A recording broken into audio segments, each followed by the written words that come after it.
함께 살펴보실 하나님의 말씀은 출애굽기 4장 8절로 9절 말씀입니다.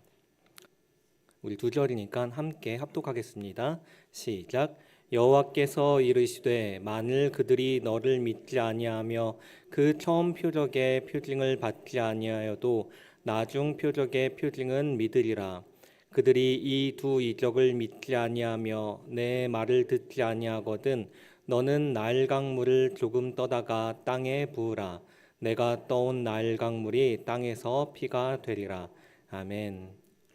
오늘이 며칠인지 아십니까? 그렇죠. 오늘은 1월 2일입니다. 화면 전환해 주시겠어요? 오늘은 1월 2일입니다. 드디어 2026년 1월 2일이 되었습니다. 2026년 새해가 되었는데 혹시 우리 성도님들은 올 한 해 다짐이나 목표 같은 걸 세우신 것이 있습니까? 저는 어제 1일 날 올 한 해 목표를 세웠거든요. 어떤 목표를 세웠을 것 같으세요? 저기 예배 인도하려고 섰잖아요. 그러면 내가 어떤 걸 물어볼까요? 제 올 한 해의 그 목표는요. 항상 기뻐하고 쉬지 않고 기도하며 범사에 감사하는 것이 나를 향하신 하나님의 뜻으로 여긴다.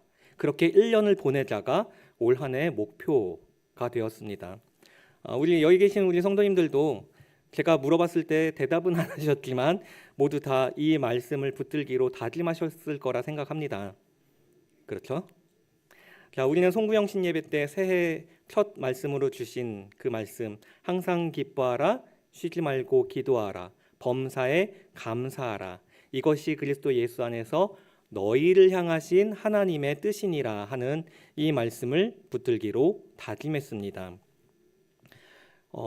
그런데 막상 우리가 우리의 삶의 자리로 돌아가면은 이 말씀대로 살고 이 말씀을 실천하는 것이 좀 어렵죠. 그래서인지 우리 목사님도 말씀을 전하시면서 그런 말씀을 하셨어요. 이 말씀을 듣고 집으로 돌아가는 길에도 화가 나는 상황이 생길 수 있습니다.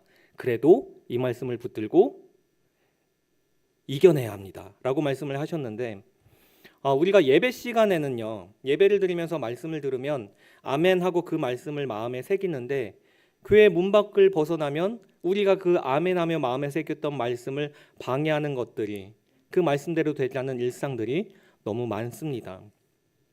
그래서 우리는 생각해 보면요. 항상 기뻐하라는 이 말씀이 쉽지 않고 쉬지 말고 기도하라는 말씀이 버거울 때가 있고 범사에 감사라는 말씀이 우리의 현실과는 조금 동떨어진 그런 말씀으로 여겨질 때도 있는 것 같습니다. 그런데 생각해 보면 하나님께서 이 말씀을 주신 것은요. 우리가 항상 기뻐할 수 있기 때문에 우리에게 그 말씀을 주신 것은 아닙니다. 항상 기뻐하기 어려운 삶이기에 하나님은 우리에게 항상 기뻐하라고 말씀하셨습니다. 오늘 우리가 함께 나눌 이 출애굽기의 말씀은 바로 여기서 이 상황에서 시작을 합니다. 상황은 전혀 기뻐할 수 없고 형편은 도무지 감사할 수 없고 앞날은 하나도 보이지 않는 그런 상황에도 하나님은 여전히 우리가 그렇게 느끼지 못하는 그 상황에도 하나님은 여전히 하나님의 백성을 인도하고 계신다는 것을 오늘 본문은 이야기하고 있습니다. 오늘 말씀을 통해 새로운 한 해를 시작하며 하나님의 인도하심을 붙들고 항상 기뻐하고 쉬지 않고 기도하며 범사에 감사하는 믿음이 이 말씀을 실천하는 이 순종의 모습이 이 말씀을 나누는 우리 모두에게 세워지기를 소망합니다. 오늘 말씀을 통해 우리가 기억해야 할 것 세 가지를 정리해봤는데 첫 번째는 내 힘이 빠져야 하나님께서 일하신다는 겁니다. 내 힘이 빠져야 하나님이 일하십니다. 신학적으로 표현하자면 인간이 전적 무능을 인정할 때 하나님의 전적인 은혜가 임하게 됩니다. 제가 나름 타이틀이요 1교구, 2교구 그 하나밖에 없는 교구장이거든요. 아시죠? 그래서 제가 오랫동안 예배를 드리지 않는 성도님들께 늘 매주 전화도 하고 문자도 보내고 이러는데 이제 가뭄에 콩나듯이 어쩌다가 한번 실수로 우리 성도님들이 전화를 받아주실 때가 있어요. 의도하지 않았을 때 받으시는 것 같긴 해요. 근데 그렇게 통화를 하다 보면 하시는 말씀이 형편이 좀 나아지면 예배드리러 나갈게요. 지금 상황이 좀 좋지 않아서 상황이 좀 나아지면 괜찮아지면 교회 가겠습니다. 이런 말씀을 하시는 분들이 대다수입니다. 우리는 내가 좀 준비되어야 하나님께로 갈 수 있다는 안타까운 생각을 할 때가 있는 것 같습니다. 그런데 하나님께서 모세를 부르실 때 모세의 나이가 몇 살이었습니까? 그렇습니다. 80이었습니다. 우리 성도님들이 생각하시기에 모세에게 전성기가 있었다면 몇 살이 그 전성기였을 것 같습니까? 그렇죠. 40년 전. 그때 모세는 애굽의 왕자였습니다. 사도행전 7장 22절의 말씀을 보면요. 모세가 애굽 사람의 모든 지혜를 배워 그 말과 하는 일이 능하더라 라고 말씀하고 있습니다. 40년 전의 모세는요. 당대 최고의 권력이 있었고 최고의 학문이 있었고 거기에 나의 민족, 자신의 민족을 구원하겠다는 혈기왕성한 의욕까지 갖고 있었습니다. 누가 봐도 모세에게는요. 이때가 가장 좋은 타이밍이었어요. 만약 이때 하나님께서 모세를 쓰셨다면 모세가 얼마나 화려하고 얼마나 잘할 수 있었겠습니까? 애굽의 왕자의 권세가 있었습니다. 화려한 언변이 있었고요. 강한 리더십이 있었습니다. 이런 것들로 이스라엘 백성들을 이끌었다면 세상 사람들이 보는 관점에서 얼마나 그럴듯해 보였겠습니까? 하지만 하나님은 이때 모세를 쓰지 않으셨습니다. 오히려 이때 모세를 쓰시기보다 모세를 실패자로 만드셨습니다. 모세는 살인자가 되어서 광야로 도망쳐서 무려 40년의 그 시간을 광야에 묻혀서 살아야 했습니다. 그럼 왜 하나님은 모세에게 이런 일을 행하셨을까요? 어떤 책에서 이 부분에 대해 이야기하기를요. 만약에 40세의 모세가 이스라엘을 구원했다면 그것은 하나님의 능력이 아니라 인간 모세의 정치적인 혁명이 되었을 것이기 때문이다라고 표현하고 있더라고요. 하나님의 구원은요. 사람의 힘이 단 1도 섞이지 않는 오직 하나님의 전적인 주권으로 이루어진 것입니다. 그래서 하나님은 모세 안에 가득 차 있던 그 애굽의 물, 애굽에서 물들어 있던 그 물들을 빼야 했습니다. 내가 할 수 있다는 그 자신감, 나 아니면 안 된다 하는 그런 교만, 내 자신의 배경, 그 배경을 의지하는 마음, 이런 것들이 다 빠지는데 걸렸던 시간이 무려 40년이라는 것입니다. 우리 성도님들 물에 빠지는 사람 구조하는 방법 다 아시죠? 물에 빠지는 그 사람이 전문적인 그 구조를 하는 사람들은요. 물에 빠진 사람이 살려달라고 막 발버둥 치고 있을 때는 절대로 물에 뛰어들지 않는다고 합니다. 왜냐하면 물에 빠진 사람은요. 본능적으로 살기 위해 엄청난 힘을 쓴다고 해요. 그래서 눈에 보이는 것, 손에 잡히는 거면 그것이 무엇이든지 간에 그냥 붙들고 막 매달린다고 합니다. 그래서 그때 구조하러 들어가면 그 힘이 너무 세서 구조하러 들어간 사람까지 위험에 처하기 때문에 물에 빠진 사람의 힘이 다 빠질 때까지 기다린다고 합니다. 물이 코로 들어가고 입으로 들어가고 더 이상 발버둥 칠 힘이 없어서 몸에 힘이 쫙 빠져 축 처질 때 그때 구조대원이 다가가서 그 사람의 목 뒷덜미를 붙잡고 안전하게 나올 수 있다고 합니다. 이스라엘 백성들과 모세가 그랬습니다. 지난 세월 동안 이들은요 자신들의 방법대로 살아보려고 얼마나 노력하고 발버둥 쳤는지 모릅니다. 애굽이라는 그 나라 안에서 그 시스템 안에서 자신들의 잔머리와 자신들의 노력으로 내가 할 수 있다라는 그런 생각으로 버티고 또 버텼습니다. 이들은 하나님 앞에서도 절대 힘을 빼지 않았습니다. 그래서 하나님이 기다리셨습니다. 모세의 어깨에 들어가 있던 그 힘이 다 빠질 때까지 이스라엘 백성들의 입에서 이제 우리가 죽게 되었습니다라는 탄식의 소리가 나올 때까지 하나님은 기다리신 것입니다. 오늘 본문에 등장하는 이 80세의 모세는 이제 완전히 힘이 빠졌습니다. 이제는 하나님이 가자고 하시는데도 나는 못합니다. 나는 말도 못하고요. 할 만한 자를 보내주세요. 나는 못합니다. 그런데 하나님의 관점에서는 이게 또 맞는 것입니다. 이렇게 철저하게 자기 부인을 해야 합니다. 하나님, 내 힘으로는요, 내 지혜로는요, 내 방법으로는요, 내 육신으로는요, 내 노력으로는요, 나는요 저 거대한 애굽을 이길 수 없습니다. 나는 할 수 없습니다. 나는 아무것도 아닌 존재입니다.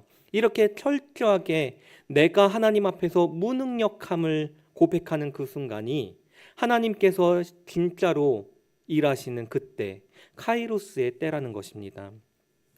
이 말씀을 통해 우리를 한번 되돌아보기를 원합니다. 우리는 새해를 시작하면서 하나님의 뜻대로 살겠습니다 하고 고백했습니다. 범사에 감사하고 기뻐하겠다고도 고백했습니다. 그런데 왜 이것이 우리의 삶의 현장에서는 어려울까요?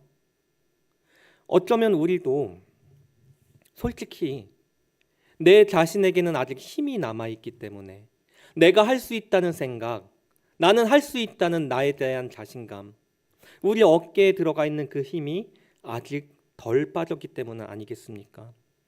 여전히 내 생각 한켠에는요, 플랜 B가 존재하고 있지는 않습니까? 아니면 혹시 나도 모르게 직장의 문제, 물질의 문제, 자녀의 문제, 나의 모든 문제들을 내가 해볼 만큼 해보고 내가 해봤는데 그때도 안 되면 그때 하나님을 찾아가면 된다라는 그런 생각이 나에게 있지는 않습니까? 오늘 말씀을 통해 꼭 기억했으면 좋겠습니다. 내 힘이 남아있으면 하나님은 기다리십니다. 내가 내 인생의 운전대를 붙들고 있는 한 하나님은요, 그냥 조수석에 계셔야 합니다. 오늘 이 기도의 자리가 내 힘을 빼는 자리가 되기를 소망합니다. 하나님 없이 나는 아무것도 할 수 없음을 고백하며 우리의 두 손을 하나님 앞에 드는 자리가 되어야 합니다. 모세가 이것을 광야에서 40년 동안 그 긴 시간을 보내며 이 교훈을 깨달았습니다. 오늘 우리는 이 말씀을, 모세의 그 말씀을 들으며 깨달아야 합니다. 내가 죽어야 내 안에 예수가 사는 것입니다. 내 안에 예수가 살아야, 내 힘이 빠져야 성령의 능력이 나의 안에 채워지게 되는 겁니다. 하나님은 다 할 수 있는 준비된 자를 찾는 것이 아니라 내 자신이 할 수 없음을 고백하고 하나님의 능력을 구하는 항복한 자를 찾고 있다는 것을 기억하시길 바랍니다. 오늘 말씀을 통해서 하나님 앞에 세워놨던 나의 자존심, 나의 계획, 나의 고집을 모두 다 내려놓고 내가 일하려고 하는 것이 아니라 내 안에 계신 성령님께서, 내 안에 계신 하나님께서 일하시는 그 역사를 경험하는 올 한 해 우리 모두가 되기를 소망합니다. 오늘 말씀을 통해 우리가 기억해야 할 두 번째는요, 세상의 생명줄을 끊고 하나님의 손을 붙잡아야 한다는 것입니다.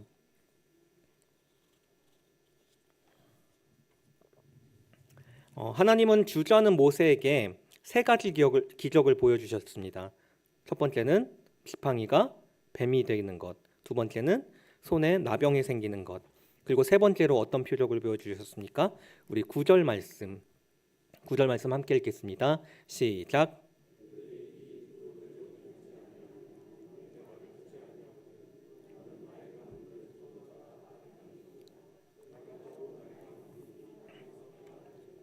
아멘.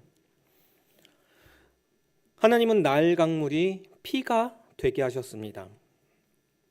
그러면 왜 나일 강물을 선택하셔서 그 나일 강물이 피가 되도록 하셨을까요? 당시 애굽 사람들에게 나일 강은요, 단순한 강이 아니었습니다. 애굽은 비가 많이 오지 않는 지역이었는데 대신에 나일 강이 정기적으로 범람을 해서 애굽 땅을 비옥하게 만들어 줬습니다. 그래서 애굽 사람들이 농사를 짓고 먹고 살 수가 있었어요. 그러니 애굽 사람들에게 나일 강은요, 곧 생명줄과 같았습니다. 하나님께서 그 나일 강을 뭐라고 하십니까? 나일 강물을 조금 떠다가 땅에 부으라. 내가 떠온 나일 강물이 땅에서 피가 되리라 하고 말씀하셨습니다.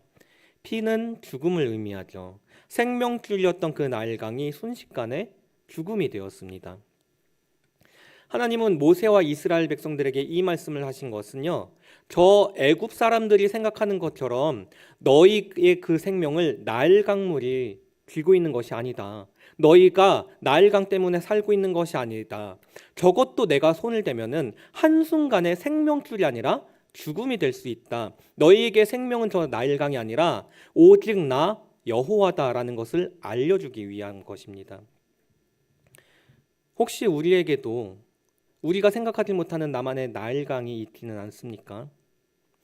어떤 분에게는 물질이 나의 나일강일 수도 있고요. 어떤 분에게는 자녀가, 어떤 분에게는 직장이, 어떤 분에게는 건강이 나일강일 수 있습니다. 나에게 이것만 있으면 된다라고 생각을 하고 이것을 강하게 붙들고 있고 그것으로 인해 살아가는 것이 있을 수 있습니다.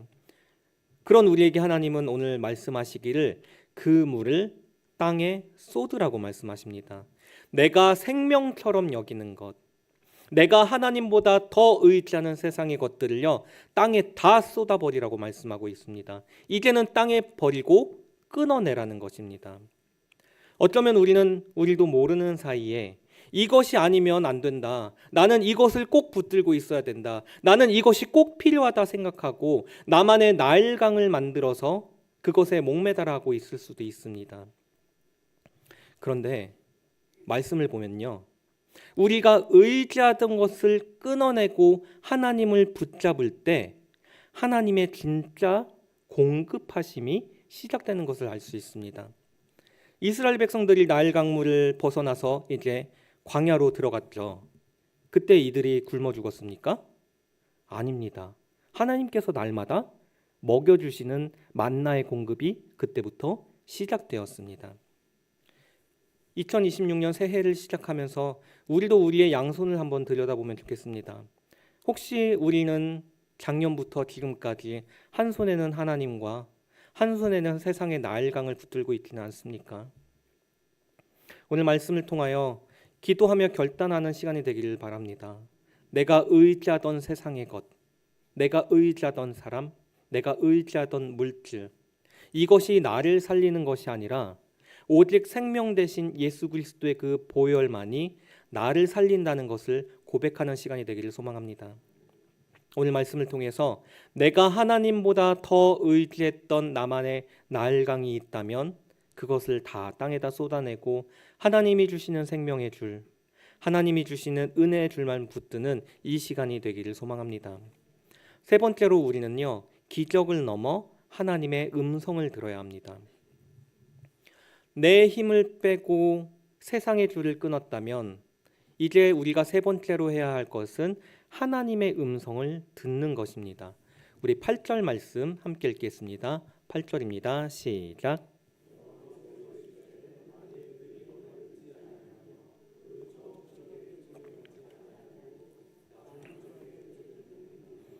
아멘. 우리가 읽은 성경에는 표징이라고 번역되어 있는 이 단어를요, 히브리어 원문으로 보면은 소리라는 뜻을 가진 콜이라는 단어로 쓰여 있습니다. 이것을 그냥 있는 대로 직역을 하자면요, 표적의 목소리라고 해석할 수도 있습니다. 하나님은 지금 모세에게 기적을 보여줘라라고만 하신 것이 아니라 기적의 목소리를 듣게 하라고 말씀하십니다. 이 말은요, 기적은, 이 표적은 단순히 시각적으로 보여지는 효과만이 아니라 하나님께서 하나님의 뜻을 전달하시는 언어이자 메시지가 된다고 말씀하시는 겁니다. 우리가 신앙생활을 하면서 종종 잘못 생각하는 것 중에 하나가 눈에 보이는 현상이 바뀌는 것에만 집중하는 겁니다. 쉽게 표현하자면 하나님, 이 병이 나아서 내가 건강한 현상이 나타나게 해주세요. 하나님, 이 문제가 해결되게 해주세요. 하나님, 이 답답한 상황이 기적처럼 바뀌게 해주세요. 내 눈에 보여지는 이 시각적인 효과들이 다 바뀌는 것만을 바라봅니다. 물론 하나님이 이런 기적을 행하시는 분이 맞기도 하죠. 하지만 하나님이 진짜로 원하시는 것은요, 그런 상황을 통해서 우리가 하나님의 음성을 듣기를 원하는 것입니다. 이스라엘 백성들이 왜 애굽에서 고통을 받아야 했습니까? 하나님을 잊었기 때문입니다. 하나님께서 왜 10가지 재앙을 내리시고 홍해를 가르셔야 했습니까? 이것은 단순히 이스라엘 백성들을 편하게 해주거나 이스라엘 백성들이 내가 이 세상을 만든 하나님이다, 너희가 봐라, 나는 뭐든 다 할 수 있는 전지전능한 하나님이다, 이것을 보여주기 위함이 아닙니다. 이표적으로 하여금 내가 너희의 하나님이다, 내 말을 들어라, 너희는 내 뜻대로 살아야 한다 하는 이 하나님의 음성을 듣게 하기 위함이었으니까. 우리 성도님들은 작년 한 해 어떤 기도를 하셨고, 새로운 한 해를 시작하면서 어떤 기도의 제목들을 정하시고 계십니까? 혹시 기도하며 우리의 기도는, 우리의 지금은 내 눈앞에 있는 어려움이 싹 변하는 상황만, 나에게 있는 그 모든 상황들이 내 눈앞에서 다 사라지는 그런 눈에 보여지는 상황만 바뀌기를 바라는 기도는 아닙니까? 우리는 문제 해결보다 먼저 하나님의 의도를 파악해야 합니다. 내 삶에 왜 이런 광야 같은 시간을 주셨는지, 왜 내 손에 든 것은 지팡이 하나밖에 없는지, 그 상황 속에서 말씀하시는 하나님의 목소리를 들어야 합니다. 우리 성도님들은 순종하면 무엇이 순종이라고 생각하십니까? 순종의 어원을 찾아보면요, 경청하다라는 뜻도 순종에 포함되어 있습니다. 잘 듣는 것도 순종이라는 것입니다.